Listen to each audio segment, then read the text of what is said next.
Hi guys, welcome back to the Fight Podcast with Sharir Richmond. Hi, how are you? And with me, Jan. Hi, I'm good. How about you? I'm amazing all the time. You're amazing. You look amazing. Thank you. I was born this way, actually. You came out like this? When I came out, I slapped the doctor. Did you have a beard though? I expect you to be a bearded baby. I slapped the doctor. It's like, no one touches me. Come on, Mom, I'll drive you home. Then you got some pizza on the way? Mm-hmm. That's the proper way to be born. Sharir. Yeah. I have a question. Ask away. Okay, so there's boxing, right? Mm-hmm. We all know what boxing looks like. But Right. you have this different thing going, and you call it street boxing. I do. What is it? Street boxing is basically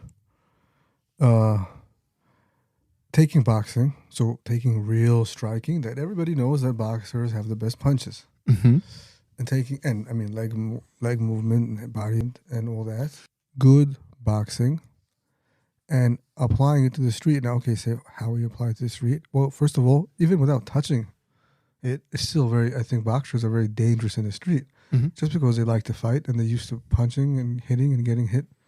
But by applying it to the street, I mean, adding to it a couple things like street mentality, so street fight mentality, which is very different, multiple opponents, and also like dirty strikes, like eye attacks and throat attacks and elbows, hammer strikes, but using the same mechanics as boxing. Mm-hmm. Just adding that, now you're really dangerous in a fight. So that's what this program is all about. So the idea is to take the basic mechanics, but you also have different targets on the body then. Yes. Okay. Yes and no. You have the same targets, the jaw, the chin, I mean, amazing targets. But then, you have also the eyes, the groin, places where, the brainstem sometimes, places where you're not allowed to hit in sports. Mm-hmm. What makes a punch a dirty punch though? How's a hook different from a dirty punch or a dirty hook? Let's say you have a hook to the jaw, Mm-hmm. right? And you have an overhand, right? So you have it to, let's say, behind the ear. Great areas to strike, right nerve center. What if I take a palm strike, almost the same mechanics as a hook? So let's say I roll under my opponent's hook. Mm-hmm. I come up with the hook and an uppercut boxing style, and it's really great.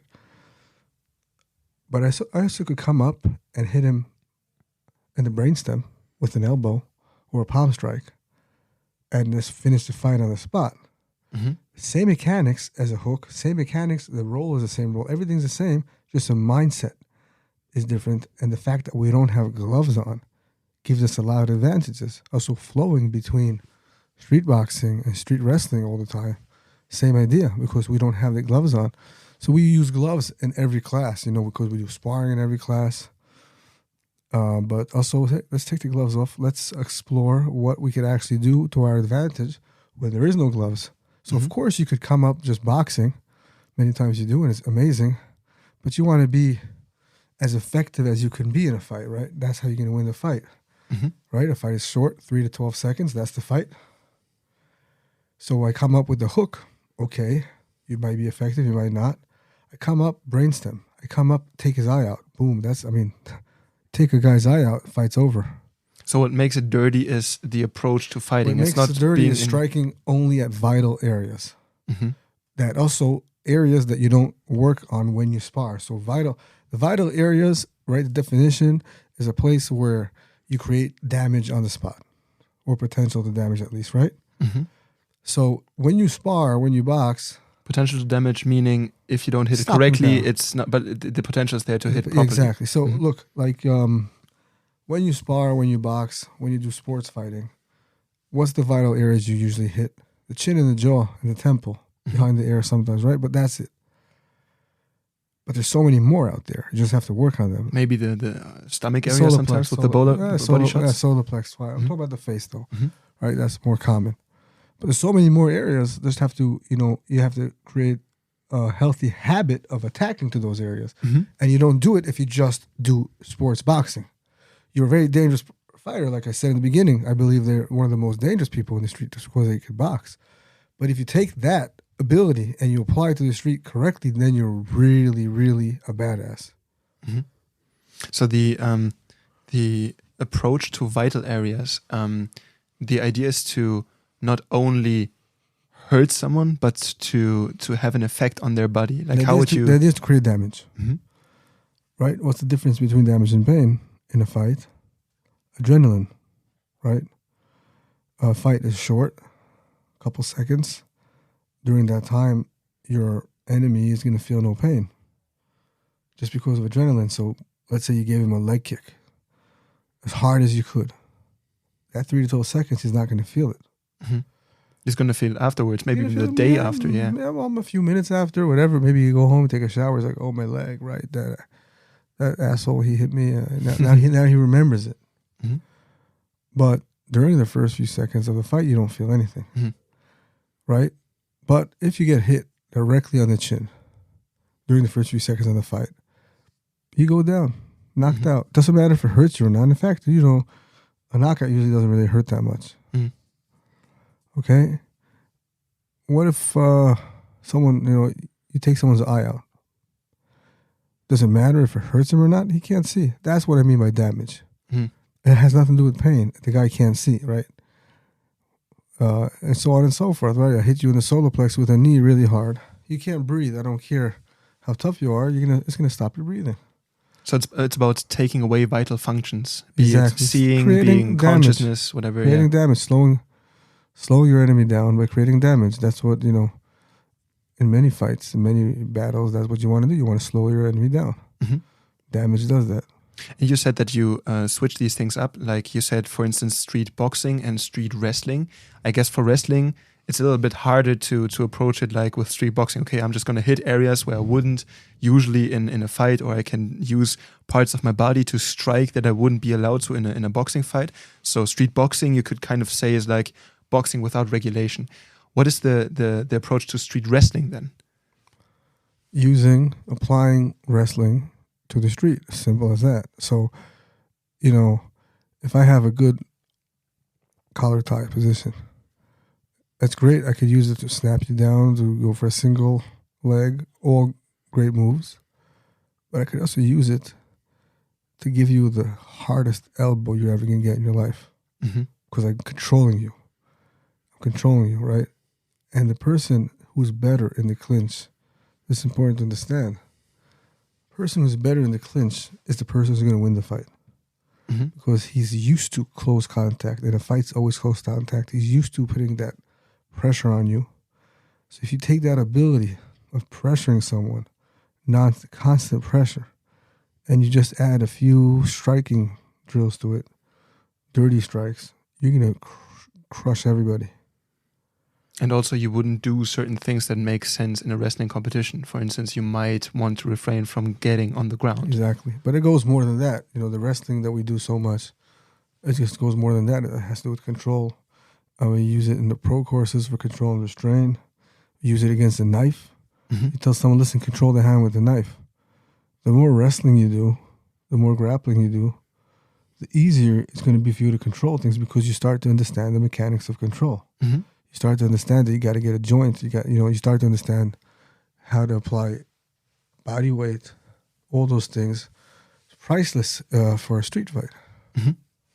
And I noticed this with people who first start boxing, when you have pad drills, for instance. You have to hit the pad. You probably are looking for hitting at center impact, and that's the idea. And if you put them into sparring courses, then even if you tell them where to hit because they're nervous, sometimes they forget. But essentially, even let's focus on those people you haven't taught where to hit. They just try to hit the head. There's no real approach to where do I aim. And I think that's an important thing that needs to be taught in boxing, but especially in street boxing, because it's not about getting points, not about having a knockdown. Generally, it's about making your opponent unable to fight as quickly as possible. When I teach, I explain like a combination, I always say where I'm hitting. Boom up to the chin, boom on the jaw, temple, always. I find it very useful to give students the ability of becoming more like snipers when they fight. I also recommend people all the time, imagine how you're hitting him, not just like, but like where, not just a general smashing his face. No.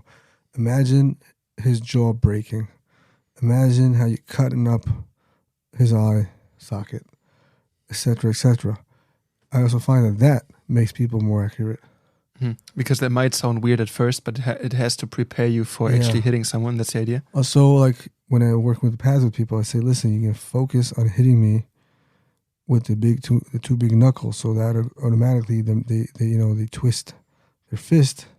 To do that gives them much more power, much more accuracy, and you're forming healthy fighting habits that way. If you give street boxing courses, is this mostly with people who are already proficient at boxing, or might that also be with beginners? It could be both, but the beginning of street boxing courses, first classes, is always basic boxing, right? So, and then eventually you could take a move, let's say hook, roll, hook. What does that mean? You throw a hook, you roll under your opponent's hook, you get up with a hook. Okay, that's a boxing move, which could be used in the street or in the ring. Great. Okay, now do hook, roll. Instead of throwing a hook when you come up, hook, roll, hit the brainstem, palm strike. Okay, that's a street boxing move. Same mechanics, exactly. Just change the last strike, you become more dangerous. Or hook, as you're rolling, okay, lock onto his body. There you go. You just moved from street boxing to street wrestling, lift him up, smash his head down first to the ground, boom, you won. Or hook, roll, as you're rolling, boom, you're going to hit open strike right into his groin and then latch onto his back. So mixing everything together. But you can't mix it together if you don't have good fundamentals in striking, you see, because you don't even know what a roll is. So you got to start there. And that's why the most time spent on any striking class is that the basics. The basics. Also, street boxing classes, the basics. Here's a roll. Do it over and over, because that has to become a habit. You don't have to think about the roll. You have to feel it. You go, boom, you're underneath. Boom, you're on top. You have to see that. Yeah, and also snapping a punch. If you could snap a punch, if you have power to your strike, then it doesn't matter if it's a punch, palm strike, hammer strike, eye attack, elbow, headbutt. It's going to have a lot of power because you're snapping it. But if you don't know how to do that because you never learned proper boxing or you never learned proper striking, your coach never showed you this stuff because he doesn't know, all you do is like whatever nonsense self-defense, you're never going to be effective enough in a fight. Also, I see that a lot of movement, because the body is kind of there's only a certain set of ways you can generate power, for instance. So I see there's a lot of transfer. If you, for instance, when I teach boxing, sometimes I let them throw balls like heavy medicine balls. I've seen you do that yesterday. No, we didn't. No, those were just tennis balls for hand-eye coordination. No. Okay. They have like heavy medicine balls. They have to throw against the wall, and they notice if they do it incorrectly. That's a drill for explosive power. Exactly. It's for power, but also they notice if they do it the wrong way. They can self-correct. And you see, this is a movement that doesn't really make sense in the boxing world, because you throw something, but basically it's the same idea as with punches, because you generate it the same way. People do it in boxing all the time. I do it as part of I do the same exact drill. You throw balls at your opponent in the ring?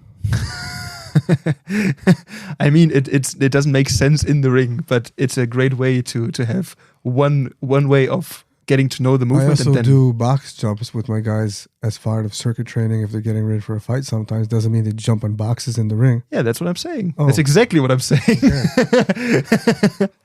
And also I think the difference is with street boxing, usually it's a more self-protection oriented way of teaching. It's less competition oriented, because you can't really do that. Yes, but it's the same motions.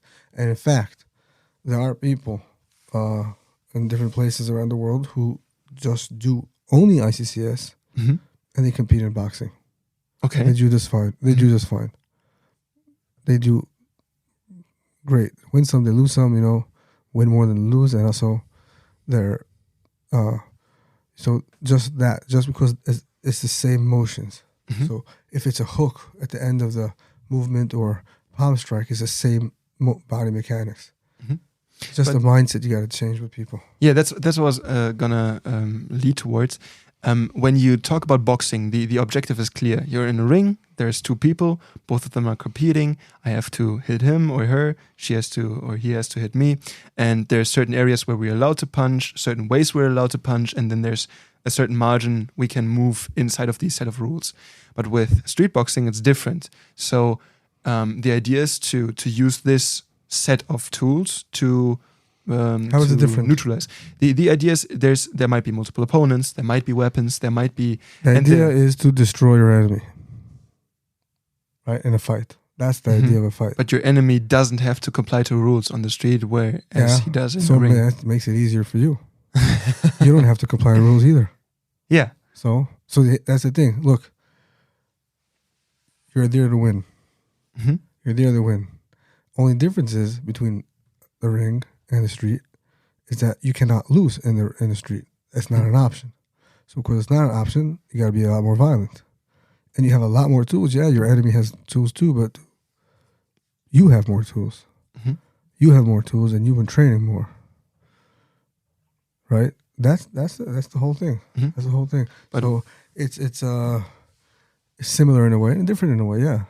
But what I was getting to is, do you set the context for how would you... Because with striking, it's clear. When do I do what? There's a certain... Someone says A, you say B, whatever. But or also, you get into the ring, now you act. This is what the competition is all about. But especially with street boxing, there might be moments where the situation is unclear. There might be moments where... How do you give context for those? Well, street boxing is learning how to fight. Mm-hmm. It's part of learning how to fight. In the ring, pad work, whatever, part of learning how to fight. Then your coach can sit you down. Maybe sometimes he does like imagination drills with you. Sometimes he does other stuff. Part of it too. Mm-hmm. Okay? Street boxing alone is not the only thing we do. What about awareness? Mm-hmm. What about the street wrestling? What about scenario training? What about warrior development drills? All that together is the package you need. Mm-hmm. So if you do warrior development drills and you're aggressive, and if you do scenario training and you understand how to confront various problems, or if you do awareness drills, or if you know how to identify suspicious behavior, add that into street boxing, that comes together. It's a tool. It's an important tool, but it's just not enough. Mm-hmm. Right? That's why the package has to be full. At least the way we do it, you have, yes, a lot of striking, a lot of grappling, a lot of clinch fighting, a lot of groundwork, a lot of warrior development drills as well. So the idea with street boxing is not just being able to perform techniques. There has to be a context in which you do those exercises. It's not just about being, okay, can you hit a proper hook? Can you hit a proper... It has to be a constant. Yes, yeah, for sure. How do you work those up? How do you approach street boxing differently than competitive boxing in the way you teach those things to beginner students? I first, like I said, you show them the original move, mm-hmm. right? After they do the original move, original way, whatever. Okay, hey guys, take off your gloves. Look, we don't have any gloves on now. We have much more options, don't we? Mm-hmm. Look at what I could do. Boom, I could do this, I could do that. And it's just an eye-opener. The thing is, the challenge is with those kind of moves, with hitting vital areas, is that you can't ever do it in sparring. Mm-hmm. Since you can never do it in sparring, maybe you won't have that habit to do it in the street. That's why you got to repeat it over and over again and say, imagine, because that's the best you can do right now. Mm-hmm. But you know what? Even if they don't do that and your students still are able to roll the punch and then hook them back, man, that's amazing. Good job. Right? Mm-hmm. So maybe you, in the classes, you act like, okay, or you can show them how to do it. They might do it softly, but there's no way that you can full-on spar during or with street boxing where you have the vital areas. You can't hit someone in the throat. No, just like you can't train with knives. Mm-hmm. I've seen a guy claim or say, we train with real knives. Imagine that. What can you tell me about that training? Either all of his students are dead, or he's not doing Obviously real fighting. They're not really training. Obviously, they're not really training. So you already know that whatever they're doing is shit. Mm-hmm. Okay. We train and we poke each other in the eye and kick each other in the balls. Well, that's one place I don't want to be. You know what I mean? Same thing. We just do a lot of sparring. Mm-hmm. Now we have a habit of fighting. Mm-hmm. Now we're comfortable where it's uncomfortable. We feel at home at war. Now we're dangerous. If you have people who start doing the street boxing, and you want them to develop something they can use on the street as well, sometimes there's situations where people are not really sure yet if they are, if it makes sense to act in these ways. Because in training, it's usually, okay, he's gonna attack you, whatever. Do the thing we practiced. You're steady. You know what's gonna happen. You have to perform. That's what we call the whole choreographed thing, right? We know what's gonna happen. We just play this program we learned. It's all good. But in the street, sometimes it's like a little less gray zones. I'm not sure. Should I hit this person? Is this already sufficient for me to act this way? Whatever. How do you talk people through to? Okay, now we know the technique. We know how to do it. We know how to hit a brainstem. When do we do it? How do we keep being able to do it? The when part, man. That's what we do the scenario trainings a lot. So then you could here. This is what we did. Look what you did. Maybe you could have done this. Maybe you could have done that. Scenario trainings. One. The second thing you do is word development drills. You're building a personality of someone who could crush you. And if people know that they could crush other people, usually they're not going to even get into fights. You know, the confidence that you have. But after that, it's up to each person to make his own choice. To evaluate. Yeah, you feel you're in danger. You feel you're someone that you love or someone around you is in danger. Go for it, you know. Something that I've noticed that helps people in training because then it's still like, okay, you have to make the decision, but when it comes, when push comes to shove, sometimes there's this issue where I've seen students in simulations, I've seen students like carefully pushing someone away. And that's something where I would say, okay, that's a dangerous habit, because if you touch someone, you want to break that person. There's no way of, okay, please, they wanted to get themselves more space to evaluate. And that's something where I've seen a lot of things go south, where they're not that sure yet how to react to the situation. And something that I've seen, which works pretty well, is if people are in this situation, they still collect data. They still evaluate, should I act, should I not act, whatever. When they're in this process of collecting data, they're not acting.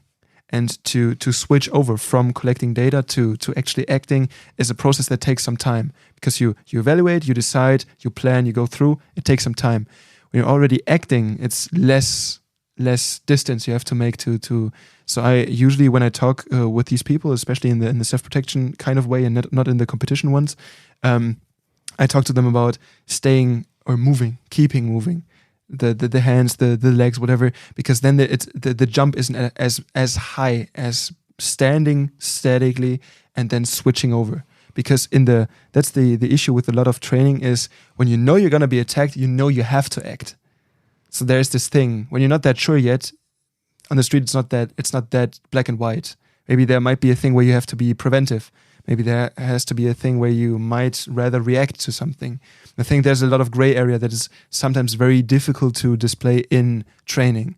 How do you approach this? What scenario training?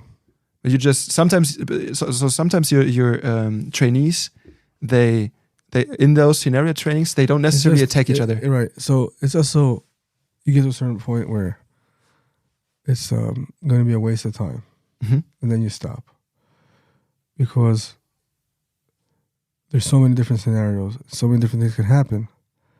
You have a job. Your job is to build a fighter. Do your job. Afterwards, you're building a fighter.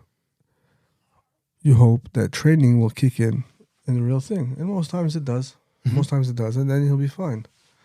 But you can't ever be 100% sure how the person's going to react. Right? So train them, train their instincts, train their habits to healthy reactions, build their confidence so they're probably never going to have to even fight. And then you do that, I would say you're doing a good job as a coach. You know, don't overthink it. If you start overthinking it, you get into a place where, oh, this, that, what if this happens? What if that? Well, you're not a lawyer. I'm sorry, guys. We have a puck in the studio, and the puck is acting up. You're not talking about yourself, right? I'm not talking about myself. I'm talking about the squeaky noises. No, I think. But when you do these simulations, do the people who are being attacked, do they always know what's going to happen? Never know what's going to happen. You leave them. You don't even know who's going to attack you. No, what happens is they leave the room. Mm-hmm. Totally leave the room. Sometimes they get a weapon. Sometimes they don't. If they carry a daily carry, I give them a weapon. And of course, a training gun, go out. Mm-hmm. They might need to use it. You never know the scenario. Mm-hmm. While they're outside, they're sprinting, they're doing burpees or anything to get their heart rate up, to simulate nervousness. Mm-hmm. Then, while they're doing that, we're inside planning the scenario. And then we bring them back in. And everybody in the class takes part of the scenario. So you don't know who's going to attack you, who doesn't. You know, everyone's walking around. It's like it's downtown or something. And they say, okay, come in, walk around. And then something happens. But you instructed the people beforehand what's going to happen. Yeah, everyone knows, and they're taking part of it. Mm-hmm. You know? So everyone knows something's about to happen. And it could be a very simple argument to a knife attack to, depending on who's doing the scenario, something could be an active killer. Mm-hmm. And then they have to react. And after they react, it's usually the whole thing, once they come in, once the scenario starts until it ends, is about like 10 seconds. Mm-hmm. It's very short, like reality. I say, stop. Everyone stops, and then we bring it all together. And as a team, as a whole class, we evaluate. Okay, tell me what you did. Tell me what you think happened. It's very interesting. I say, hey, tell me what you think happened. And when he says or she says, I would say over 80%. Over 80% is not at all the scenario that we planned. Mm-hmm. They just understood it, you know, that guy, because that's what happens when you get nervous. Mm-hmm. And we evaluate it. Sometimes we even film it. Say, look at this. And everyone can learn from it. Say, you know, and then the next two people go out, come in, and that's how you have it. But the uncertainty comes not from not being able to tell if you're going to be attacked. You're just not knowing where it's coming from. You still know. Because I've had this issue with simulations sometimes, where, especially with beginners, I had someone, we showed them some stuff. We did a simulation, and I went up to her, and I asked her for the way, I think for the train station or something. And she screamed and started hitting me, and I'm like, "This is not appropriate behavior." And this is where I want to. Was she a beginner? She was a beginner, yeah. Okay, so that's the point about simulation training, scenario training, I should say. It's not for beginners. Mm-hmm. I only do it for advanced students. Mm-hmm. So first of all, work your basics. Work your basics. Work your basics. Work your basics.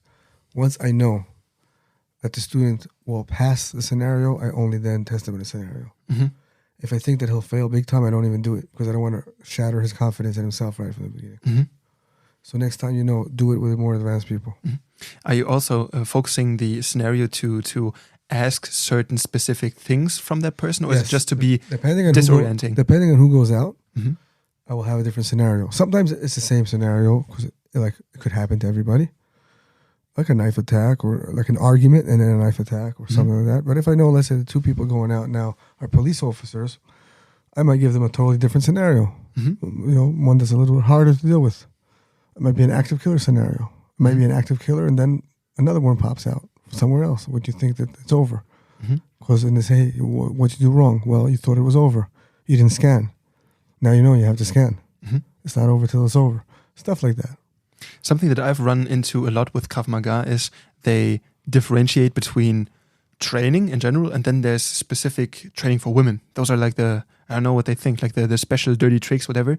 But I get the approach that saying, okay, the situation or the situations women might be most afraid of, perhaps sexual or maybe a rape scenario or something, is different than men maybe getting into an argument at a bar or something. It's a whole different scenario. Do you just do both, or do you just switch those up, or with the scenario training? Yeah, or do you do specific for those groups? We do this. I do both. Mm-hmm. I do both. It could be sometimes I take a man and a woman out of the room, and then it's interesting. Mm-hmm. A lot of times, what happens when something goes down? Because usually the man will be trying to protect the woman, so he wouldn't be. Yeah, but as far as training for women, I'm not a big believer. We have, in my gym, I have a women class, but only because these women don't work with men. So I respect that, and they have a women's class.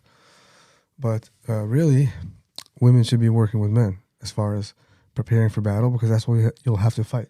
Mm-hmm. You'll have to fight. If you're fighting women all your life, you're in for a big surprise. Mm-hmm. Just because of the strength difference. Nothing else. Just the strength difference is going to put you in a big surprise. So, yeah, there is no secrets for women, because if there was a secret for women, men should be given that secret too. Should be, and then it'll be much more effective for men. Mm-hmm. It's just simple physics, right? But with women, what you could do is the approach as far as awareness. It could be a little bit different, as far as the fact that they have to, because women are easy to target, right? So, okay, the awareness is a big deal out of it. And not only that, another thing is, with a good coach, of course, this can happen, opening the women's eyes towards the fact that they do have strength, knowing how to use it, they do have body weight, and they could strike, and they could fight on the ground if they had to, and could stand back up again. Mm-hmm. Just, you have to have an instructor who knows how to teach it. Mm-hmm. I've noticed this effect in real life as well. I have like a kind of like a rough area close by where I live, and I usually I feel no hazard going through. But I've noticed, especially with female friends that I pick up there, also with male friends who don't do like any combatives. Stop bragging. You don't have that many female friends. I almost have exclusively female friends. That's a whole different topic. That's weird. Yeah. No, but especially with someone who's not used to like having any sort of fighting experience, they feel it's like a lot more threatening to those people to move through these areas.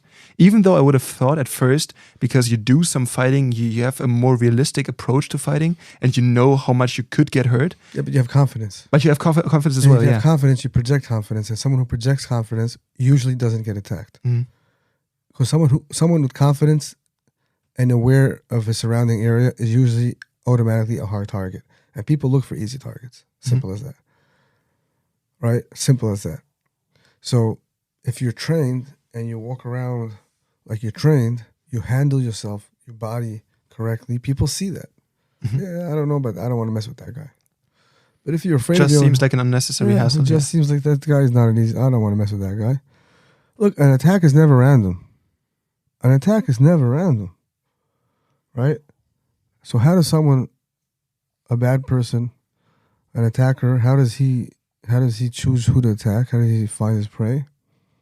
Whoever looks like an easy target. Mm-hmm. Unless it's like very, very personal. And even if it's very personal, in most cases, it's when the guy is not ready. Mm-hmm. Then boom. Right? So if you're aware of your surrounding area, you're not an easy target. It doesn't matter if you're a man or a woman. Mm-hmm.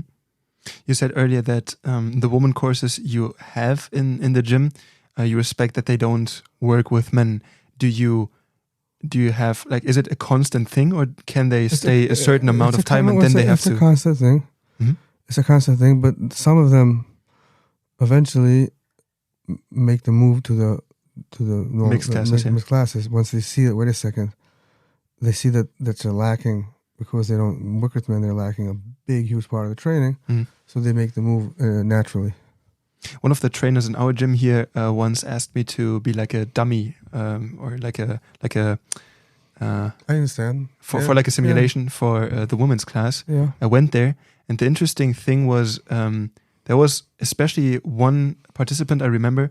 She was really, I think she was very confident with her skill, and she was someone, especially with the women's course, she always dealt a lot of punches, like hard punches. She went really hard. And so I noticed, okay, she's kind of confident in this way. Maybe I should kind of raise my level as well. And she was shocked by the way that she was overwhelmed in that situation. And she came up to me and then talked to me afterwards. And I noticed that, like, her view of herself kind of broke down. So I think, like, for being as the first contact to this whole setting or this whole concept of fighting, okay, sure. But at some point, it's important for you to go into the mixed classes, to have opponents that might really put you into like a dangerous situation. Not a dangerous situation, but which kind of simulates that. Because I see the women that are in the mixed courses, when they do the simulations, they way outperform them. Yeah, you just that's what I was saying before. Mm-hmm. That I don't believe in especially, I think it's a gimmick. Unless, like I give you an example from my gym. It's out of different reasons. They know that it's not the best, but they just don't touch men. So I respect that. I say, okay, fine, here you go. Mm-hmm. That's what they need. But it's better than nothing, right? Okay. But there's nothing to compare. Nothing at all to compare. The women improve much faster when they work with men. I would much faster, more than twice as fast. Because otherwise you could get comfortable at the level you're at.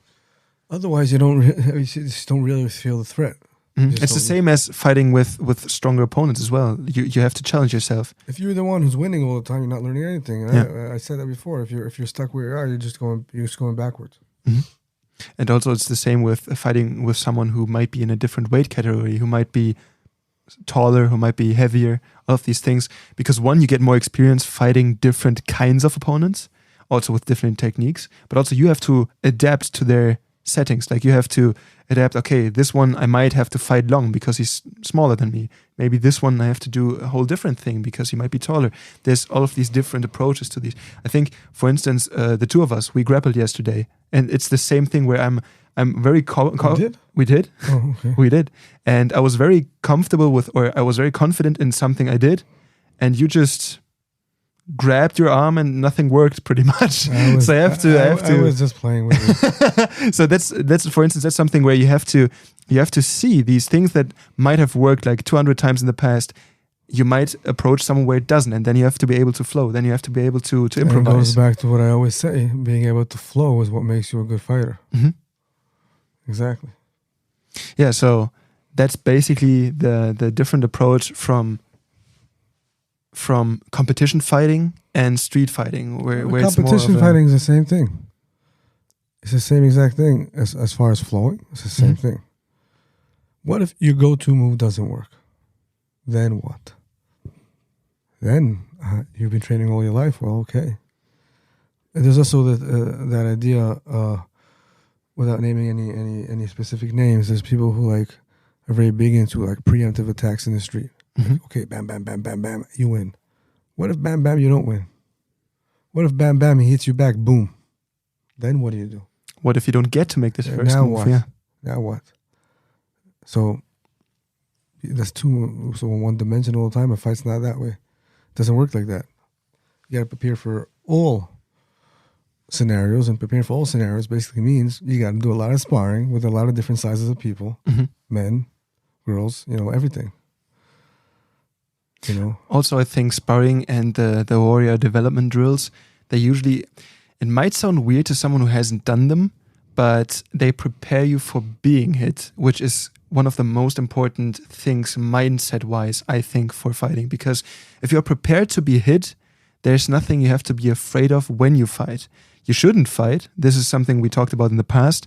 If you can avoid it, it's going to be beneficial for all parties. But if you have to fight, you have to be accepted. It makes you tough because you get hit. And there's no way around being tough. You have to be tough. And you're not thinking about not being hit. You have to be tough to win. In life at all, I think, in everything in life, you got to be tough. And getting hit, it helps you with that personality thing. Part of it.